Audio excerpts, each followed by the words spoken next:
नमस्कार विद्यार्थी मित्रांनो, जी.के. वाली मॅडम या यूट्यूब चॅनलमध्ये तुमचं स्वागत आहे। आज आपण पाहणार आहोत अंगणवाडी मुख्य सेविका, पर्यवेक्षिका, सुपरवायझर या परीक्षेमध्ये येणारी काही महत्त्वाची प्रश्नोत्तरे जी तुमच्यासाठी अतिशय महत्त्वाची आहेत आणि ही प्रश्नोत्तरे प्रिवियस एक्झाममध्ये आलेली आहेत। जर तुम्ही चॅनलवर नवीन आला असाल तर चॅनलला सबस्क्राईब करून घ्याल। चला तर मग वेळ वाया न घालवता आपण आपल्या प्रश्नाला सुरुवात करूया। तर आजचा आपला पहिला प्रश्न आहे प्रश्न क्रमांक 1। खालीलपैकी कोणता 0 ते 6 वयोगटातील बालकांसाठी आवश्यक पोषण तत्व आहे? ऑप्शन आहे ए कॅल्शियम, बी लोह, आयर्न, सी प्रथिने, प्रोटीन, डी सर्व पर्याय योग्य आहेत। तर आपले या प्रश्नाचे उत्तर आहे ऑप्शन क्रमांक डी, सर्व पर्याय योग्य आहेत। खालीलपैकी कॅल्शियम, लोह, प्रथिने ही 0 ते 6 वर्ष वयोगटातील बालकांसाठी आवश्यक पोषण तत्व आहे। आता यानंतरचा पुढचा आणि अतिशय महत्त्वाचा प्रश्न घेऊया। प्रश्न क्रमांक 2। ICDS या योजनेची सुरुवात कोणत्या वर्षी झाली? ऑप्शन दिलेले आहेत ए 1965, बी 1975, सी 1985, डी 1995। तर उत्तर आहे ऑप्शन क्रमांक बी 1975। ICDS या योजनेची सुरुवात 1975 या वर्षी झाली। आता यानंतरचा पुढील प्रश्न आहे प्रश्न क्रमांक 3। सुपोषण अभियान हे कोणत्या उद्देशासाठी सुरू करण्यात आले? ऑप्शन आहे ए शिक्षण वाढवण्यासाठी, बी बालमृत्यू दर कमी करण्यासाठी, सी कुपोषण कमी करण्यासाठी, डी महिला सक्षमीकरणासाठी। उत्तर आहे ऑप्शन क्रमांक सी, कुपोषण कमी करण्यासाठी। सुपोषण अभियान हे कुपोषण कमी करण्यासाठी सुरू करण्यात आले। आता यानंतरचा पुढील प्रश्न आहे प्रश्न क्रमांक 4। मित्रांनो, जर तुम्हाला प्रश्नाचे उत्तर येत असेल तर तुम्ही कमेंटमध्ये उत्तर देण्याचा प्रयत्न करा। अंगणवाडी सेविका आणि मदतनीस यांचे वेतन ठरवण्याचा अधिकार कोणाला आहे? ऑप्शन आहे ए केंद्र सरकार, बी राज्य सरकार, सी जिल्हाधिकारी, डी स्थानिक पंचायत।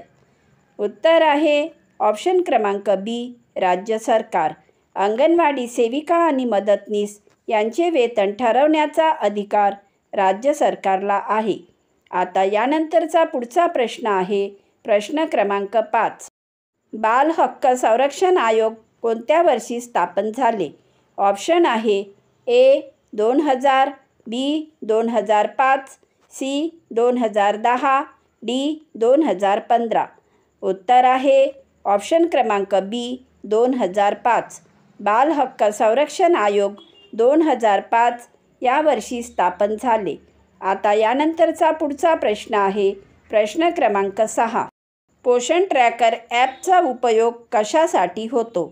ऑप्शन आहे ए गर्भवती महिलांचे रजिस्ट्रेशन, बी अंगणवाडी केंद्रांची उपस्थिती, सी लाभार्थ्यांच्या पोषण स्थितीचे मूल्यांकन, डी शालेय शिक्षण।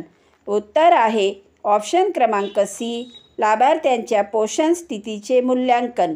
पोषण ट्रॅकर ॲपचा उपयोग लाभार्थ्यांच्या पोषण स्थितीचे मूल्यांकन करण्यासाठी होतो। आता यानंतरचा पुढचा प्रश्न आहे प्रश्न क्रमांक 7। ICDS अंतर्गत 0 ते 6 वर्ष वयोगटासाठी कोणती सेवा पुरवली जाते? ऑप्शन आहे ए प्राथमिक आरोग्य सेवा, बी पूरक पोषण आहार, सी शिक्षण कर्ज, डी बेरोजगारी भत्ता। उत्तर आहे ऑप्शन क्रमांक बी पूरक पोषण आहार। ICDS अंतर्गत 0 ते 6 वर्षे वयोगटासाठी पूरक पोषण आहार ही सेवा पुरवली जाते। आता यानंतरचा पुढचा प्रश्न आहे प्रश्न क्रमांक 8। कोणत्या योजनेद्वारे गर्भवती महिलांना आर्थिक सहाय्य दिले जाते? ऑप्शन आहे ए मिशन शक्ती, बी प्रधानमंत्री मातृवंदना योजना, सी. जननी सुरक्षा योजना, डी. महात्मा गांधी मातृत्व योजना. उत्तर आहे ऑप्शन क्रमांक बी. प्रधानमंत्री मातृवंदना योजना. प्रधानमंत्री मातृवंदना योजना या योजनेद्वारे गर्भवती महिलांना आर्थिक सहाय्य दिले जाते. आता यानंतरचा पुढचा आणि महत्त्वाचा प्रश्न आहे प्रश्न क्रमांक 9. अंगणवाडी केंद्र कोणत्या मंत्रालयाच्या अधिपत्याखाली कार्यरत आहे? ऑप्शन आहे ए. महिला व बालविकास मंत्रालय, बी. आरोग्य मंत्रालय, सी. शिक्षण मंत्रालय, डी. ग्राम विकास मंत्रालय. उत्तर आहे ऑप्शन क्रमांक ए. महिला व बाल विकास मंत्रालय.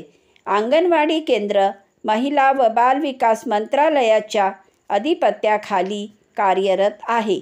आता यानंतरचा पुढील प्रश्न घेऊया. प्रश्न क्रमांक 10. अंगणवाडी सेविकेचा मुख्य उद्देश कोणता आहे?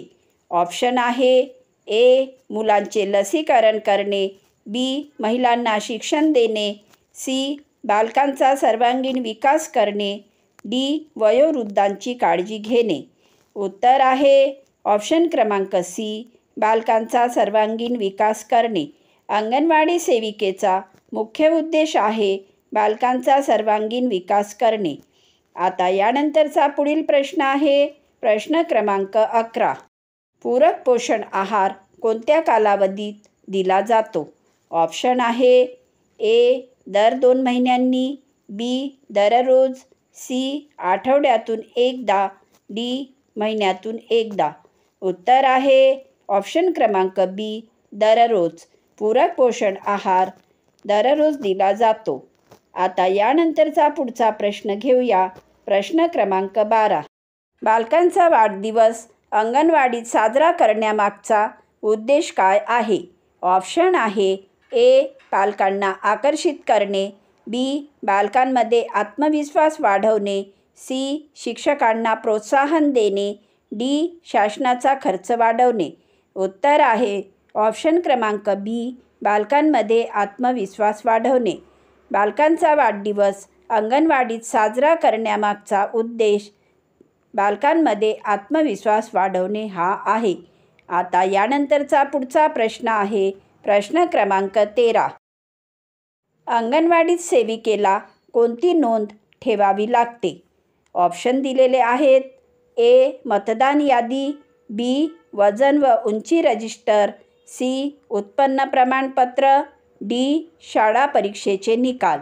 उत्तर आहे ऑप्शन क्रमांक बी. वजन व उंची रजिस्टर.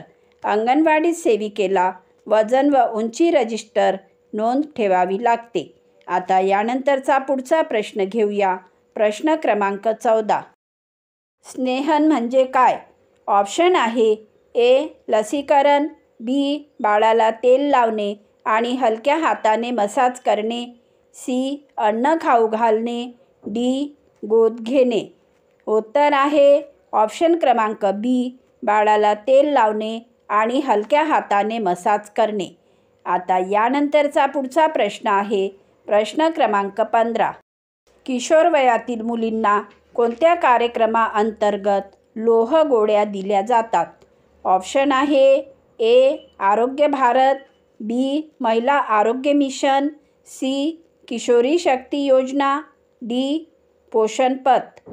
उत्तर आहे ऑप्शन क्रमांक सी. किशोरी शक्ती योजना. किशोरी वयातील मुलींना किशोरी शक्ती योजना या कार्यक्रमाअंतर्गत लोह गोळ्या दिल्या जातात. आता यानंतरचा पुढचा प्रश्न आहे प्रश्न क्रमांक 16. जननी सुरक्षा योजनेचा उद्देश काय आहे? ऑप्शन आहे ए. महिलांना रोजगार देणे, बी. संस्थात्मक प्रसूती वाढवणे, सी. लसीकरण, डी. शाळेतील शिक्षण. उत्तर आहे ऑप्शन क्रमांक बी. संस्थात्मक प्रसूती वाढवणे. जननी सुरक्षा योजनेचा उद्देश आहे संस्थात्मक प्रसूती वाढवणे.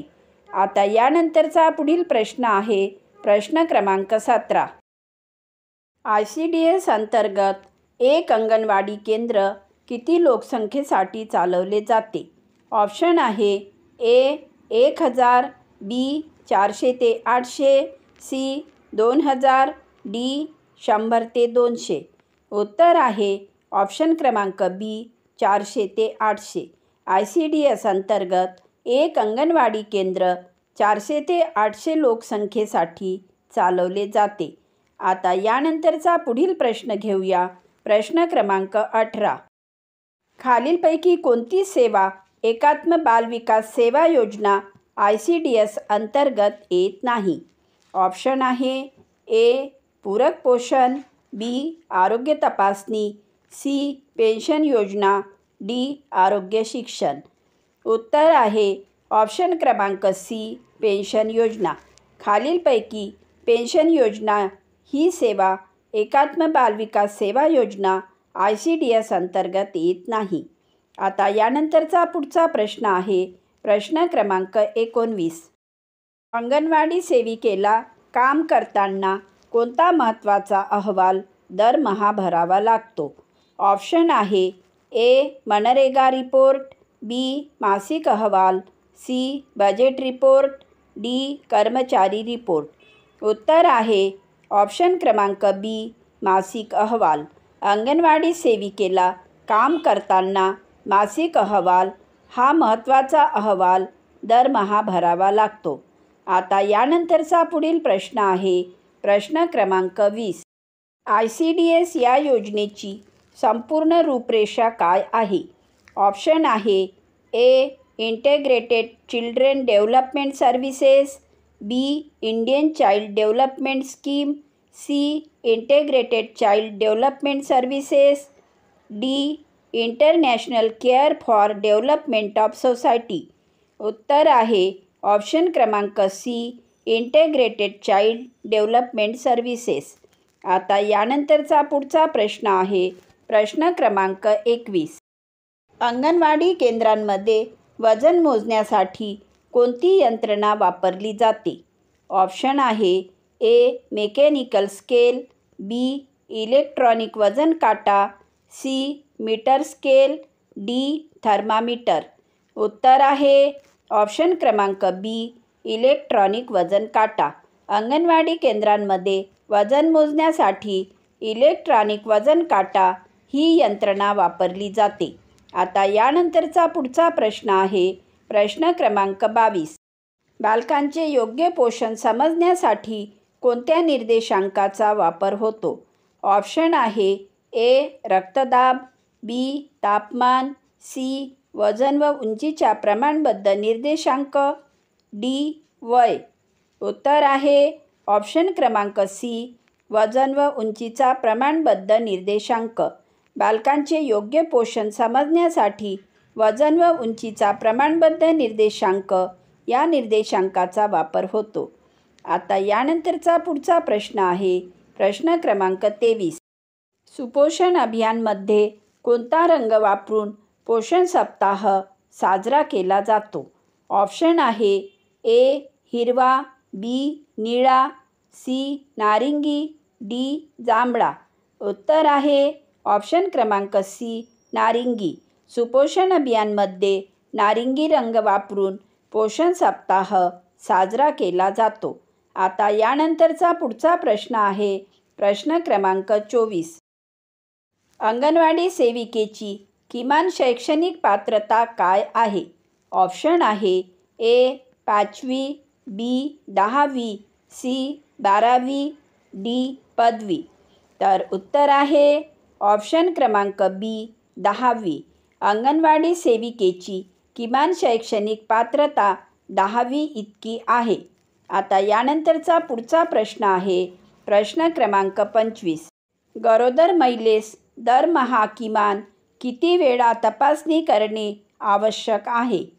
ऑप्शन आहे ए एकदाच, बी 2 वेळा, सी किमान 4 वेळा, डी 6 वेळा. उत्तर आहे ऑप्शन क्रमांक सी किमान 4 वेळा. गरोदर महिलेस दरमहा किमान 4 वेळा तपासणी करणे आवश्यक आहे. आता यानंतरचा पुढील आणि महत्त्वाचा प्रश्न आहे प्रश्न क्रमांक 26. नंदघर संकल्पना कोणत्या योजनेसह संबंधित आहे? ऑप्शन आहे ए. मनरेगा, बी. सुकन्या समृद्धी योजना, सी. अंगणवाडी केंद्रांचे आधुनिकीकरण, डी. आरोग्य मिशन. उत्तर आहे ऑप्शन क्रमांक सी. अंगणवाडी केंद्रांचे आधुनिकीकरण. नंदघर संकल्पना अंगणवाडी केंद्रांचे आधुनिकीकरण या योजनेसह संबंधित आहे. आता पुढील प्रश्न घेऊया. प्रश्न क्रमांक 27. हूच्या मते जन्मतः बाळाचे सरासरी वजन किती असावे? ऑप्शन आहे ए. 1.5 किलो, बी. 2 किलो, सी. 2.5 किलो किंवा त्याहून अधिक, डी. 3.5 किलो. उत्तर आहे ऑप्शन क्रमांक सी. 2.5 किलो किंवा त्याहून अधिक. हूच्या मते जन्मतः बाळाचे सरासरी वजन 2.5 किलो किंवा त्याहून अधिक असावे. आता यानंतरचा पुढचा प्रश्न आहे. प्रश्न क्रमांक 28. स्तनपान सुरू केल्यावर किती महिन्यांपर्यंत केवळ स्तनपान सुचवले जाते? ऑप्शन आहे ए. 2 महिने, बी. 4 महिने, सी. 6 महिने, डी. 1 वर्ष. उत्तर आहे ऑप्शन क्रमांक सी. 6 महिने. स्तनपान सुरू केल्यावर 6 महिन्यांपर्यंत केवळ स्तनपान सुचवले जाते. आता यानंतरचा पुढचा प्रश्न आहे. प्रश्न क्रमांक 29. अतिकुपोषित बालक ओळखण्यासाठी कोणता रंगकोड वापरला जातो? ऑप्शन आहे ए.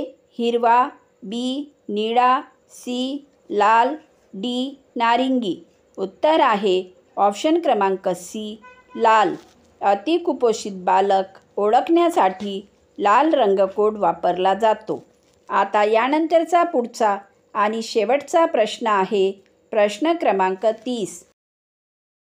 ICDS अंतर्गत प्रशिक्षण कोण पुरवतो? ऑप्शन आहे ए. पोलीस विभाग, बी. महिला व बाल विकास विभाग, सी. पंचायत समिती, डी. शिक्षण मंडळ. उत्तर आहे ऑप्शन क्रमांक बी. महिला व बाल विकास विभाग. ICDS अंतर्गत महिला व बाल विकास विभाग प्रशिक्षण पुरवतो. तर मित्रांनो, जर तुम्हाला आमचा हा व्हिडिओ आवडला असेल तर व्हिडिओला लाईक करा, चॅनलला सबस्क्राईब करा, व्हिडिओला शेअर करा आणि बेल आयकॉन प्रेस करायला विसरू नका, जेणेकरून तुम्हाला आमचे असेच नवनवीन अभ्यासाचे व्हिडिओ भेटत राहतील.